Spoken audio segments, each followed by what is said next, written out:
Vale. Intento 1 de grabar el vídeo sobre quién es Dios y qué es Dios. Bien, un par de cosas antes de empezar. Número 1, estoy un poco enfermo, así que si sueno congestionado o empiezo a toser o tengo que detener el vídeo para limpiarme los mocos, lo siento a mis oyentes. Bien, número 2, un pequeño disclaimer. Este vídeo se graba a raíz de la pregunta ¿quién es Dios?, haciendo referencia a su nombre, a su identidad, pero evoluciona en mi investigación a añadir la pregunta de ¿qué es Dios?, a preguntarnos y responder sobre sus cualidades, las cuales han sido muy discutidas, como es obvio, y en este caso hemos utilizado la filosofía de Spinoza para responder esta pregunta.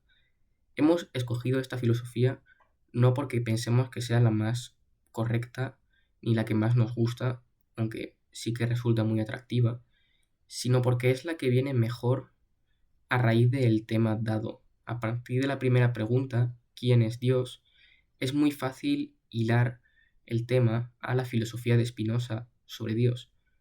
Que quede eso claro, porque aunque no estemos en el medievo, no me voy a tener que justificar y decir que no soy espinocista. Simplemente narro y explico su filosofía por una cuestión de comodidad, aunque también me parece que resulta interesante. Bien, un último disclaimer, y contestando a un par de sugerencias que me han hecho mis oyentes, mis espectadores, a.k.a. mis amigos, sobre los vídeos. Número 1, que son vídeos muy aburridos. Sí son aburridos. El objetivo no es que sean divertidos, ni mucho menos, ni entretenidos, ni nada por el estilo. Si alguien busca entretenimiento, que se vaya a ver otra cosa a YouTube, hay muchas cosas. Así que lo tomo como una queja infundada. Número 2, se me ha dicho también que no se me explico muy bien, ¿no?, que no se entiende, que no son vídeos accesibles para todo el mundo, lo cual admito que es una cosa mala que tienen mis vídeos, está bien. Y por ello intentaré no solo hablar más lento, a petición mía, sino que lo que digo sea más accesible y tenga unas bases más amplias de explicación para el resto de las personas que no tienen ni idea de este tipo de cosas, ¿no? Es decir, hacer los vídeos un poco más accesibles y entendibles. Bien, vamos a empezar con el vídeo sobre quién y qué es Dios. Para responder a la pregunta de quién es Dios, nos preguntamos por su nombre. Utilizaremos el nombre que se da él mismo en la Biblia, en la Sagrada Biblia de Jerusalén, a saber, Yahweh. Dato curioso, Yahweh en hebreo significa yo soy, lo cual es un nombre muy raro. Nadie se llama yo soy, obviamente, porque así se llama Dios y no puedes llamarte como Dios. Aparte de eso, porque no es un nombre al uso. Así que intentaremos analizar el fragmento de la Biblia en el que se encuentra este nombre, Yahweh, yo soy, y a raíz de él explicar ciertas connotaciones del propio nombre y, como hemos dicho en la introducción del vídeo, las diversas corrientes filosóficas, en este caso el espinocismo, y lo que dicen sobre esta definición y este tipo de concepto divino. Bueno, vamos a empezar por citar textualmente. Me he traído aquí la Biblia. Vamos a citar textualmente el fragmento en el que Dios se da este nombre a sí mismo. Bien. Nos encontramos en el Éxodo, en la revelación del nombre divino. Leo. Contestó Moisés a Dios: si voy a los israelitas y les digo, el Dios de vuestros padres me ha enviado a vosotros, y ellos me preguntan, ¿cuál es su nombre?, ¿qué les responderé? Dijo Dios a Moisés: yo soy el que soy. Y añadió: así dirás a los israelitas, yo soy, me ha enviado a vosotros. Siguió Dios diciendo a Moisés: así dirás a los israelitas, Yahweh, el Dios de vuestros padres, el Dios de Abraham, el Dios de Isaac y el Dios de Jacob, me ha enviado a vosotros. este es mi nombre para siempre. Por él seré recordado generación tras generación. Fin de la cita. Bueno, como podemos ver, es un fragmento un tanto misterioso y un tanto lioso, ya que las preguntas que se plantean vienen de un contexto, el cual no he citado, y se dan unas respuestas algo liosas, algo poco claras, como mínimo, sobre el propio nombre de Dios.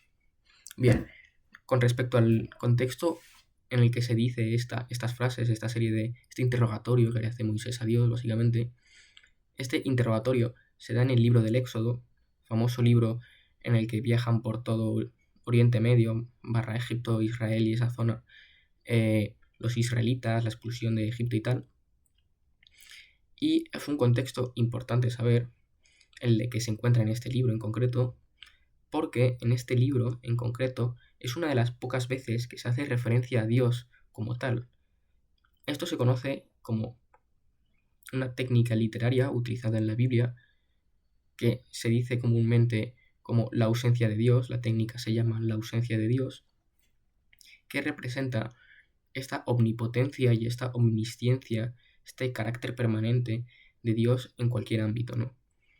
Un buen ejemplo que podemos tomar para hacernos una idea de cuál es este recurso literario es el libro de Esther, que narra las aventuras, si se quiere decir así, del pueblo de Israel, de algunos israelitas, de algunos judíos, y en él no se hace nunca referencia explícita a Dios, pero aun ocurren cosas maravillosas, cosas cotidianamente mágicas, se podría decir, que se atribuyen por el contexto de encontrarse en la Biblia y por ser el pueblo elegido y todas esas cosas, se atribuyen a Dios. Esto es buen ejemplo. Se puede entender que la ausencia de Dios sirve para ejemplificar de una manera más fehaciente cómo Dios, aunque no esté textualmente en un texto, valga la redundancia, opera sobre él.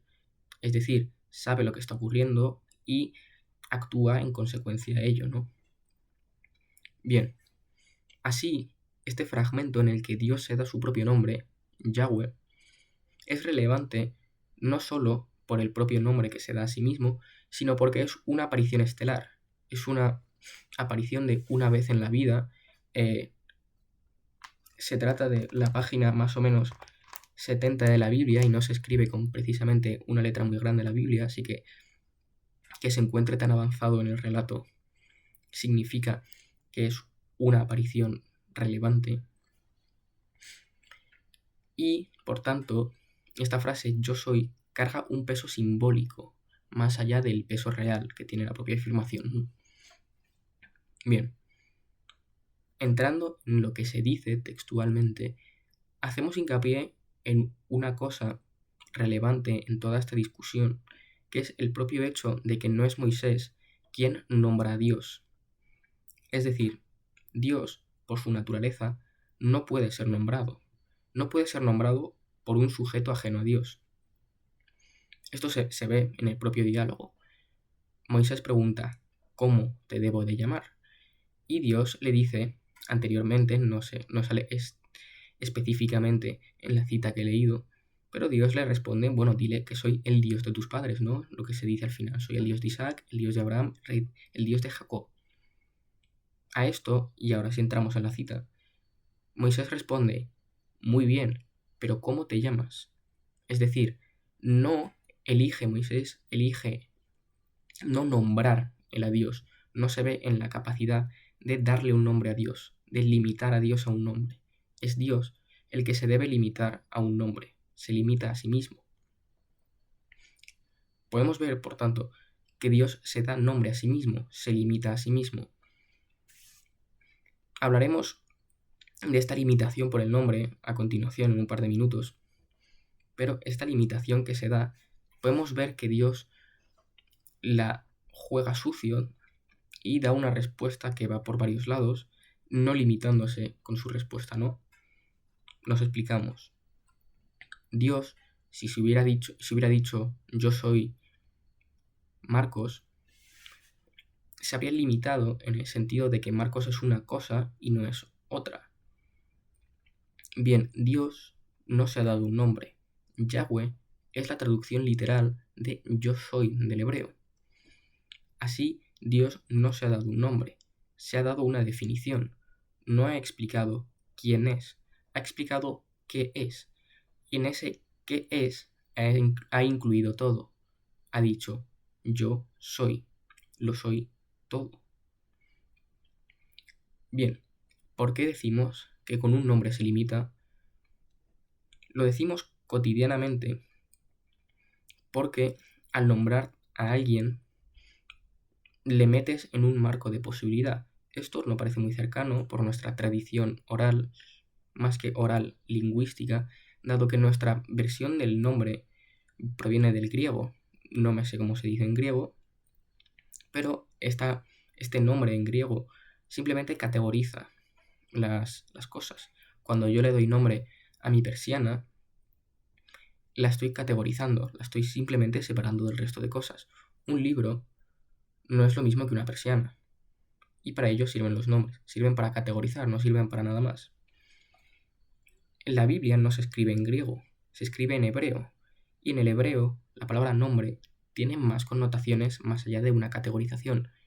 Cuando yo le doy nombre a un libro, ahí arriba tenemos el perfume.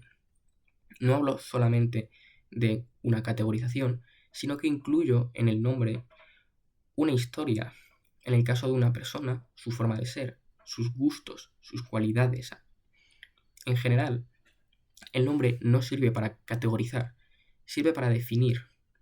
Cuando tú nombras un animal, nombras con ello un carácter. El rinoceronte, por tanto, será rinoceronte en tanto que tenga ciertas cualidades, más que físicas, más que categóricas, actitudinales. Por ello, cuando Moisés pregunta a Dios por su nombre, Dios responde con una respuesta muy vaga. No se da un nombre, no se limita a sí mismo a una actitud, a unas capacidades, sino que elige decir yo soy.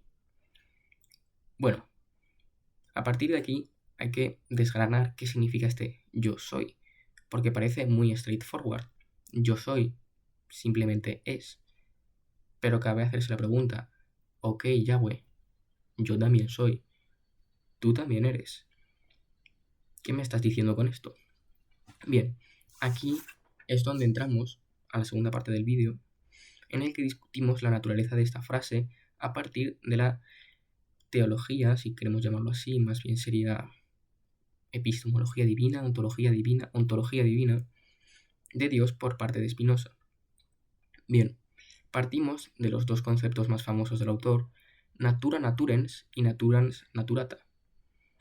Natura naturens, el primero de los términos, hace referencia a, y cito textualmente, aquello que es en sí y se concibe por sí mismo, o sea, los atributos de la sustancia que expresan una esencia eterna e infinita. Bien, natura naturens, por tanto, es aquello que es. En la frase yo soy, Dios se determina a sí mismo una natura naturens, una cosa que se concibe por sí sola, que no depende de nadie, a fin de cuentas. El segundo de los términos, natura naturata, hace referencia a, cito textualmente, todo aquel que se sigue de la naturaleza de Dios, esto es, todos los modos, finitos o infinitos, de los atributos de Dios, en cuanto considerados como cosas que son en Dios y que sin Dios no pueden ser ni concebirse. Bien, esta definición tiene varios puntos que desgranar. La de natura naturata es una definición compleja, a diferencia de la natura naturens, que se puede entender por sí sola. Bien, hemos resumido estas dudas que nos plantea la definición a 3. Dios es infinito. ¿Por qué es infinito? Dios crea todo y todo lo que crea lo crea dentro de sí. ¿Por qué es esto? Y la tercera de las preguntas, menos importante y en la que vamos a dedicar 5 segundos, es que Dios está obligado a ello. Esto no viene directamente de la definición de natura naturata, sino que viene de un desglose del resto de términos que plantea Spinoza y por ello le dedicamos 5 segundos. Bien, Dios es infinito. ¿Por qué? Porque es infinito. Bien, antes de entrar en por qué sí o no es infinito, tenemos que entrar en las propias palabras finito e infinito, qué significa cada una. Cotidianamente, sé que repito mucho cotidianamente, normalmente, digamos, se concibe infinito de una manera numérica, 1, 2, 3, 4, infinito, pero infinito para Spinoza tiene cualidades relacionadas con los límites. Finitud es aquello que puede ser limitado, es decir, algo es finito cuando no es infinito, cuando tiene un límite, cuando puedes poner un límite a su existencia. La bondad infinita sería una bondad sin límites, mientras que una bondad limitada es una bondad que sí tiene límites. Esos límites pueden ser de cualquier tipo, pueden ser límites físicos, pueden ser límites simplemente de la naturaleza de lo que estemos hablando, mientras que la infinitud es aquello que no puede ser limitado, es decir, que simplemente es siempre y en todos lados al mismo tiempo, toda la vez, como la película. Bien, ahora, la justificación de que Dios sea infinito sigue esta lógica. Imaginemos dos sustancias que dependen de sí mismas, dos natura naturens, que están flotando, vamos a verlo así, en el espacio. Imaginémoslas como dos burbujas. Bien, la sustancia A, por tanto, debe tener algún límite con la sustancia B. Las tiene que separar algo, alguna cualidad. Por lo tanto, ninguna de las dos es infinita. Para que exista esta separación, debe encontrarse una sustancia C entre las dos. Esta sustancia C es representada por aquello que sí tiene una de las sustancias y no tiene la otra, en el sentido de que para que sean diferentes, para que se limiten entre sí, tienen que tener una cualidad distinta. Si las dos tienen de todo, son lo mismo, y por tanto se pueden juntar. Así, la finitud, en este caso, se da marcada por las cualidades de cada uno. Así, digamos que la sustancia A tiene una cualidad que no tiene la B. Por tanto, esta cualidad que se tiene y el otro no tiene, la consideremos la sustancia C, lo que funciona como barrera, lo que podemos imaginar como una barrera física. En el caso de separar dos líquidos, yo creo que es como mejor se ve, es una barrera física que actúa como límite. Bien, este límite, por tanto, no se concibe por sí mismo, no existe, sino que existe a causa de algo. Existe a causa de una de las otras dos sustancias, ¿no? Seguramente de aquella que sí la posee. Por tanto, este límite no es real, no se encuentra en el mismo plano que las otras dos sustancias, se encuentra dentro de una. Imaginémonos, como he dicho antes, que se trata de dos líquidos. La barrera no hay que imaginarla como un muro, sino hay que imaginarla como un muro dentro del propio líquido que la posee, que posee esa cualidad, y que por tanto no comparte el mismo plano, no puede ejercer de límite entre las otras dos sustancias. Por tanto, las otras dos sustancias son la misma, porque no hay ningún rasgo que las diferencie por sí mismas. Bien, por tanto, la sustancia, la natura naturens, debe ser infinita, debe ser ilimitada. Bien, una vez dejado esto de lado, es muy fácil explicar el siguiente punto. ¿Por qué Dios, todo lo que crea, lo crea dentro de sí? Lo crea como un atributo suyo. Como hemos dicho, Dios no está limitado, no se ve limitado ni física ni atributalmente, si se puede decir así.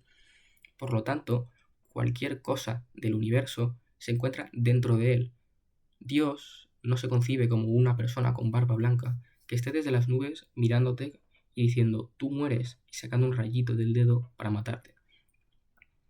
Dios se concibe en Spinoza más bien como la totalidad de la naturaleza, incluyendo planetas, espacio, el tío con la barba en el cielo.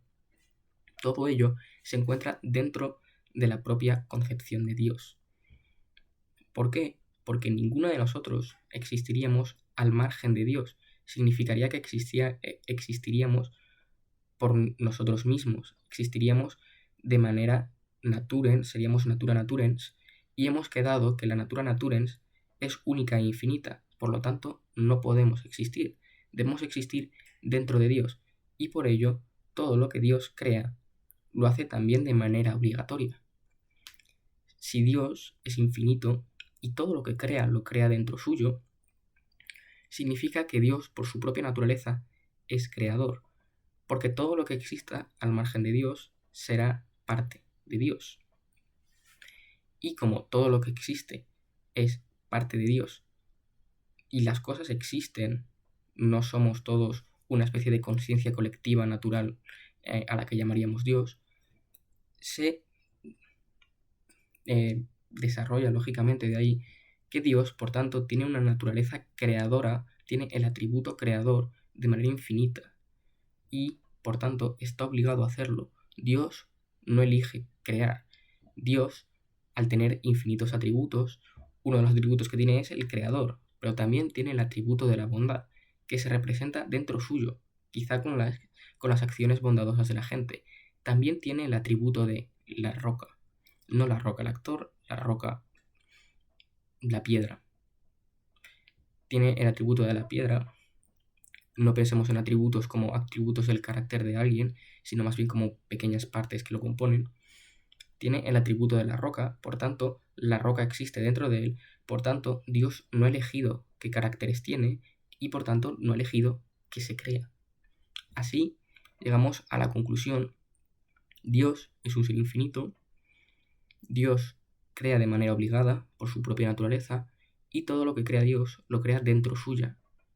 Por tanto, Dios somos todos, tú también. Bien, así podemos ver muy clara la conexión que existe entre la frase bíblica yo soy y la concepción de Dios de Spinoza. El Dios de Spinoza es obligado a ser y obligado a crear. El Dios bíblico, según el propio Dios, es a la vez. Es, por tanto, en los dos casos. Lo que los diferencia es, en nuestra pequeña explicación simplificada, por cierto, que uno crea por obligación, en el caso de Spinoza, y el otro crea por voluntad. Podríamos discutirlo, a lo mejor se discuten en futuros vídeos este tema, pero en todo caso demuestra que la concepción divina puede ser, a partir de fuentes divinas, como puede ser la Biblia, interpretada de varias maneras. Hablaremos, supongo, en otro momento, de la concepción de Dios que tiene Tomás de Aquino, que tiene la teología cristiana por término general, pero también podríamos hablar de la concepción divina que tiene el budismo, mucho más parecida a esto del espinocismo, o que tiene el islam, más parecida a la cristiana, o que tienen culturas precolombinas, panteístas, ¿no? Culturas panteístas, la griega, por ejemplo, que nos demuestran, que es a lo que voy, que la concepción de Dios, aunque escrita en texto, escrita en tinta, no es una concepción fija y es un tipo de objeto que sigue en debate, que ha estado en debate toda la historia y que no hay nada escrito en tinta, irónicamente, sobre él. No hay nada escrito en piedra, más bien, esa es la expresión, sobre él. Está escrito en tinta y no en piedra. Qué poético. Aquí acabaría el vídeo. Muchas gracias por quedaros a ver. Y he visto en las stats que absolutamente nadie llega al final de los vídeos, lo cual me hace poder decir ahora mismo que sois todos unos pringados. Toma para vosotros. Venga, ya me callo.